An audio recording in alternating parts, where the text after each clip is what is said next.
Bismillahirrahmanirrahim. Assalamualaikum warahmatullahi wabarakatuh. Alhamdulillahirabbil alamin. Wassalatu wassalamu ala asrofil anbiya'i wal mursalin Sayyidina Muhammadin wa ala alihi wa ashabihi ajmain.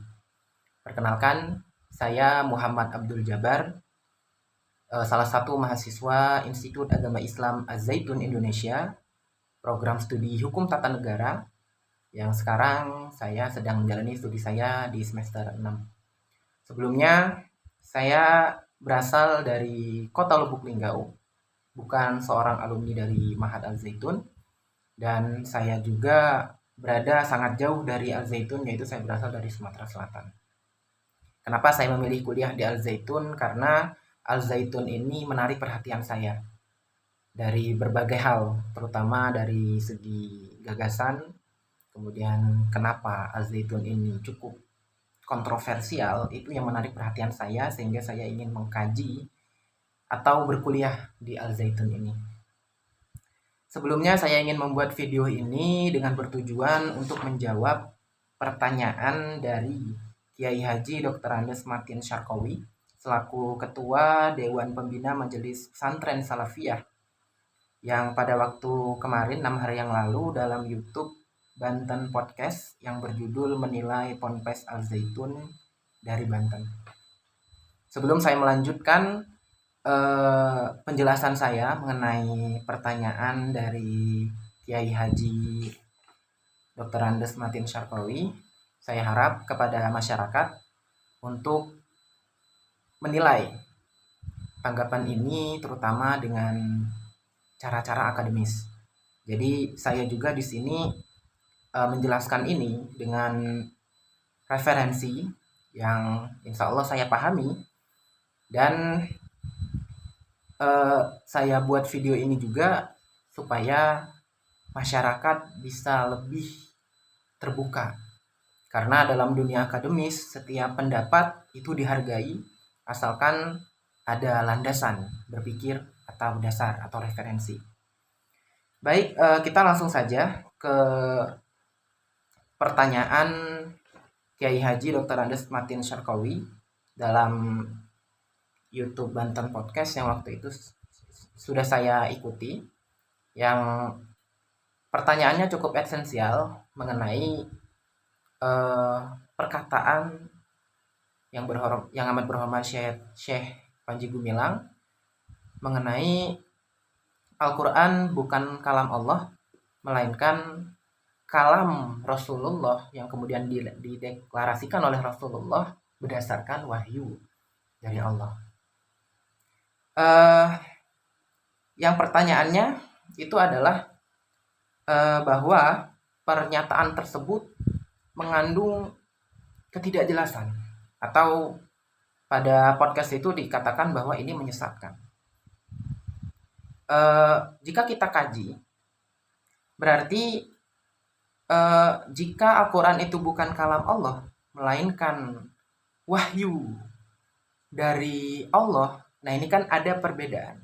Intinya ada hal yang awalnya dideklarasikan sejalan dengan syariat Islam, kemudian ada yang tidak sesuai dengan syariat Islam dalam pandangan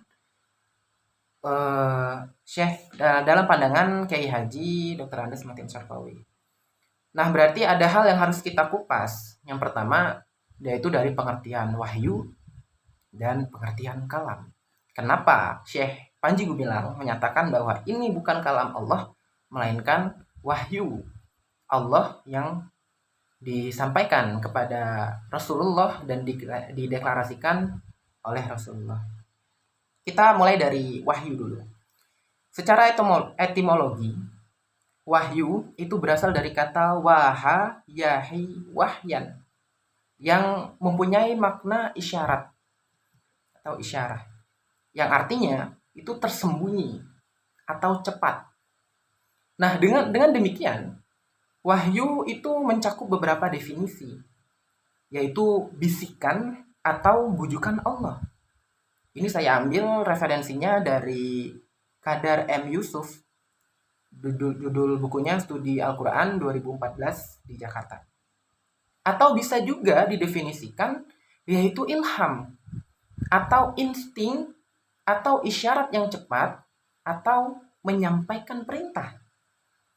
Ini saya ambil referensinya dari Ansori, Ulumul Quran, judulnya Kaidah-Kaidah Memahami Firman Tuhan, cetakan ketiga 2016.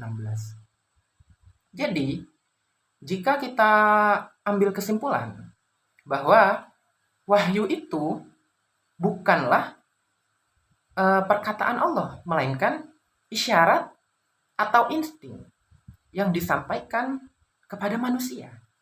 Baik ini seorang nabi atau rasul, atau manusia biasa, bahkan kepada seluruh makhluk hidup, baik itu hewan, baik itu tumbuhan.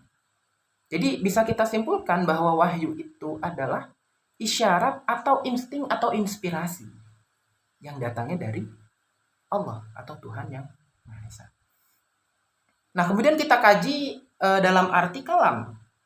Kalam menurut Kamus Besar Bahasa Indonesia itu adalah perkataan atau kata, atau bisa diartikan berkata. Itu kalam. Nah, sedangkan menurut ahli nahwu, kalam adalah lafaz yang tersusun yang bisa memberikan kepahaman bagi yang mendengarkan dan dengan bahasa Arab. Jadi ahli nahwu juga mendefinisikan bahwa kalam itu adalah lafaz. Yang mana lafaz itu adalah kalimat yang diucapkan atau perkataan juga, jika kita simpulkan. Begitu juga dengan ahli usul fiqh yang menyatakan bahwa kalam itu lafaz yang digunakan untuk suatu makna. Jadi lafaz juga atau kalimat. Jadi bisa kita ambil kesimpulan, kalam adalah perkataan. Baik, sekarang kita kaji berdasarkan Al-Quran itu sendiri. Apakah Al-Quran itu adalah kalam Allah atau wahyu Allah? Jika kita mendapati bahwa Al-Quran itu adalah kalam Allah, berarti Allah menyampaikan atau memberikan wahyu itu dalam bentuk perkataan yang kemudian diterima secara gamblang, dibawa oleh malaikat Jibril, dan diterima secara gamblang oleh Rasulullah. Jadi Rasulullah tidak mempunyai hak untuk mengubah atau menyatakan bahwa itu adalah beliau yang mengatakan. Jadi ibaratnya Rasulullah langsung dari Allah, ini tidak boleh diubah-ubah, kemudian langsung disampaikan. Jika kita anggap seperti itu, berarti Allah menyampaikan kalam itu, wahyu tersebut dalam bahasa Arab. Jika seperti itu, tentunya ini bertolak belakang dengan kitab-kitab terdahulu yang juga berasal dari Allah, tapi mengapa dalam bahasa Ibrani? Jika memang kalam itu merupakan perkataan Allah yang mutlak.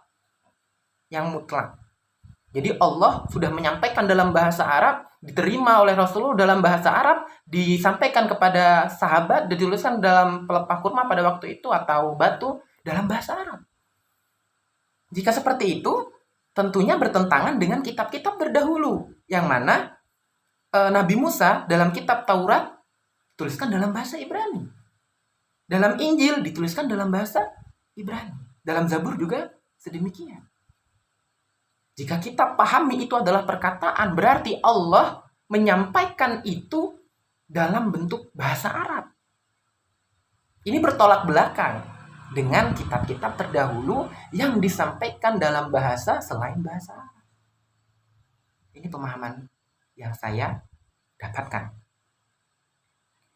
Kemudian, jika kita kaitkan bahwa Allah menyampaikan kepada Rasulullah bukan dalam bentuk kalam, melainkan dalam bentuk wahyu, ini bisa dibuktikan. Sekarang kita merujuk pada Quran surat Al-Qasas ayat 7 yang bunyinya, wa auhayna ila ummi Musa an ardi'ih fa idza khifti alaihi fa'alqihi fil yammi wa la takhafi wa la tahdani inna radduhu ilaiki wa ja'iluhu minal mursalin. Yang artinya, wa auhayna, dan kami ilhamkan. Sebenarnya kalau dalam arti sesungguhnya, wa auhayna, dan kami wahyukan kepada ibu Musa, ila ummi Musa, an ardi'ai, susuilah dia. Dan apabila kamu khawatir terhadapnya, maka jatuhkanlah dia ke sungai Nil. Dan janganlah kamu khawatir, dan janganlah pula bersedih hati. Karena sesungguhnya kami akan mengembalikannya kepadamu, dan menjadikannya salah seorang dari para rasul. Yang ini yang ingin saya garis bawahi adalah wa auhayna illa ummi Musa. Dan kami wahyukan kepada ummi Musa. Karena arti wa auhayna itu bukan ilham, melainkan wahyu. Sebagaimana tadi etimologinya, wahyu berasal dari kata waha, yahi, wahyan. Jika kita artikan seperti ini, berarti ibu Nabi Musa itu menerima kalam Allah jika kita artikan secara kalam. Tapi di sini enggak. Artinya adalah ilham atau insting, bahwa Allah memberikan insting atau ilham atau inspirasi kepada ibu Nabi Musa untuk menyusui Nabi Musa, kemudian memerintahkan untuk menghanyutkannya di sungai Nil. Jika kita terima ini sebagai wahyu juga, atau sebagai kalam Allah, yang nggak boleh ibaratnya secara mutlak, berarti ibu Nabi Musa juga nabi dong. Nah, ini bedanya. Jadi jika kita kaitkan bahwa wahyu itu adalah sebuah inspirasi, bukan perkataan, maka ini bisa dibuktikan. Mari kita buka lagi Al-Quran surat An-Nahl ayat 68. Yang bunyinya, wa auha rabbuka ilan nahli anittakhidhi minal jibali buyutan wa minasy syajari wa mimma ya'rishun. Yang artinya, dan Tuhanmu mewahyukan kepada lebah. Nah, berarti di sini Tuhan mewahyukan kepada lebah. Bagaimana? Apakah dalam bentuk risalah sebagaimana Rasul, yang mana nanti Rasul kemudian menyampaikan kepada manusia yang lain, begitu juga lebah, disampaikan kepada satu lebah dan disampaikan kepada lebah yang lain. Kan tidak seperti itu. Yang artinya, dan Tuhan mewahyukan kepada lebah, buatlah sarang-sarang di bukit-bukit, di pohon-pohon, dan di tempat-tempat yang dibikin manusia. Yang mana ini isyarat bahwa Allah memberikan inspirasi kepada lebah untuk membuat sarang-sarang di tempat yang tinggi. Apakah lebah dari zaman baru terciptanya lebah hingga sekarang itu pernah membuat sarang yang sangat rendah atau bisa membahayakan manusia? Berarti penyampaian ilham kepada lebah ini atau insting ini diberikan kepada seluruh lebah, sehingga lebah bisa menanggapi atau menjalankan inspirasi dari Allah tersebut melalui wahyu Allah tersebut kepada seluruh lebah, dan bisa dijalankan hingga sekarang. Sekarang kita lihat lebah setiap membuat sarang itu pasti di tempat-tempat yang tinggi atau di tempat-tempat yang sudah dibuat manusia untuk diternak. Lebah tidak pernah membuat sarang yang membahayakan manusia. Contoh di bawah tanah, itu jarang sekali. Seperti itu. Jadi kesimpulan yang bisa saya simpulkan bahwa Al-Quran bukan perkataan Allah secara langsung, yang Allah mengatakan dan kemudian diterima oleh Rasulullah secara mutlak, kemudian disampaikan kepada para sahabat. Menurut saya tidak seperti itu. Karena berdasarkan kajian ini, bahwa tidak seperti itu. Dan ini sebelum saya mengenal Al-Zaitun, pernah saya tanyakan kepada salah satu ustadz saya yang lulusan dari Kairo. Yang saya juga sebelum mengenal Al-Zaitun, saya penasaran apakah Al-Quran secara sekarang yang kita baca itu sama dengan apa yang ingin Allah wahyukan kepada Nabi Muhammad secara perkataan. Dan mereka menjawab, ini juga menjadi perdebatan di Mesir katanya. Jadi belum fix. Seperti itu.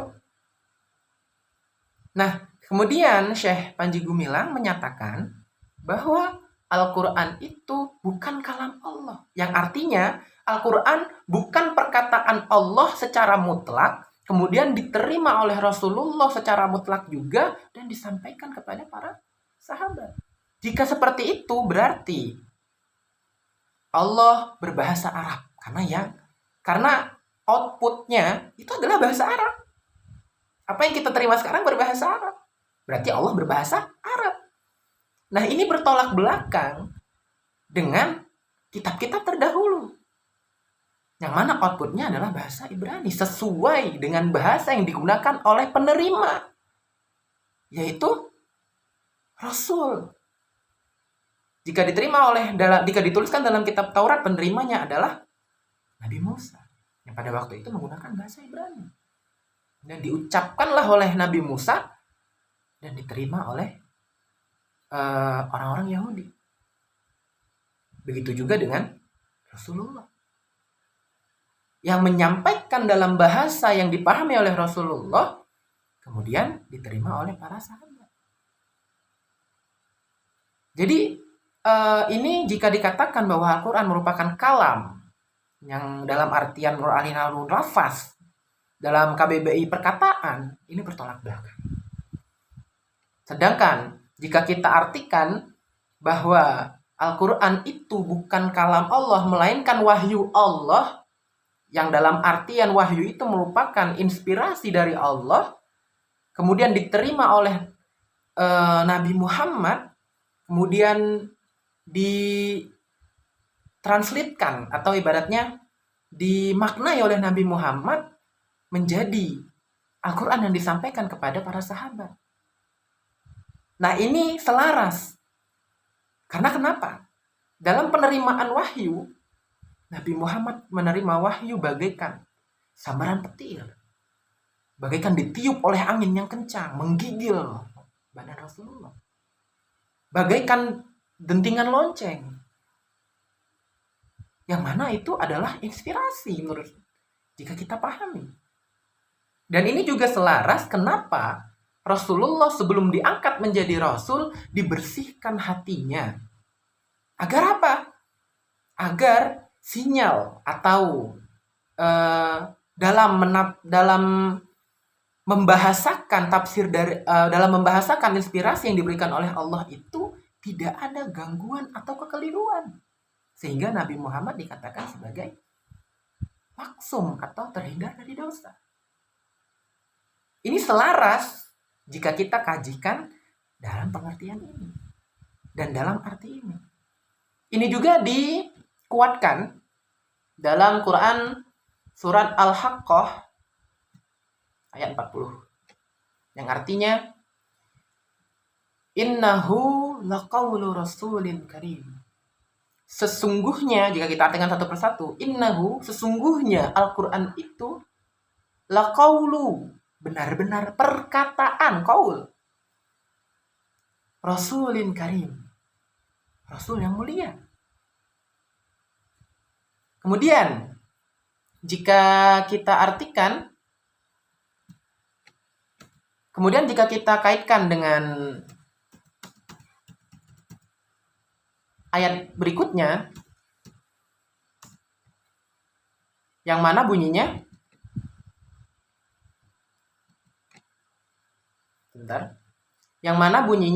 wa ma huwa biqaulin syair. Nah, artinya wa ma huwa biqauli syair arti oleh Departemen Agama, dan Al-Quran itu bukanlah perkataan.